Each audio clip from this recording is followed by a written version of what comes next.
ఇవాళ సాయంత్రం కేంద్ర హోంమంత్రి అమిత్ షా ఢిల్లీలోని తన నివాసంలో జలశక్తి మంత్రి సిఆర్ పాటిల్తో కీలక సమావేశం నిర్వహించనున్నారు. సమావేశానికి సీనియర్ ప్రభుత్వ అధికారులు హాజరు కానున్నారు. సింధు జల ఒప్పందం సస్పెన్షన్పై చర్చించనున్నారు. ఇప్పటికే సింధు జల ఒప్పందం నిలిపివేస్తున్నట్లు పాకిస్తాన్కు లిఖితపూర్వకంగా తెలియజేసినట్లు జలశక్తి కార్యదర్శి దేశశ్రీ ముఖర్జీ పాకిస్తాన్ జలవనరుల మంత్రిత్వ శాఖ సెక్రటరీ సయ్యద్ అలీ ముర్తజాకు లేఖ ద్వారా తెలియజేశారు. పాకిస్తాన్ జమ్మూ కశ్మీర్లో ఉగ్రవాదాన్ని ప్రోత్సహిస్తుందని లేఖలో పేర్కొన్నారు.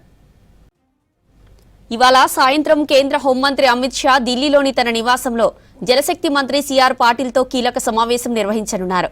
సమావేశానికి సీనియర్ ప్రభుత్వ అధికారులు హాజరు కానున్నారు. సింధు జల ఒప్పందం సస్పెన్షన్పై చర్చించనున్నారు. ఇప్పటికే సింధు జల ఒప్పందం నిలిపివేస్తున్నట్లు పాకిస్తాన్కు లిఖితపూర్వకంగా తెలియజేసినట్లు జలశక్తి కార్యదర్శి దేశశ్రీ ముఖర్జీ పాకిస్తాన్ జలవనరుల మంత్రిత్వ శాఖ సెక్రటరీ సయ్యద్ అలీ ముర్తజాకు లేఖ ద్వారా తెలియజేశారు. పాకిస్తాన్ జమ్మూ కశ్మీర్లో ఉగ్రవాదాన్ని ప్రోత్సహిస్తోందని లేఖలో పేర్కొన్నారు.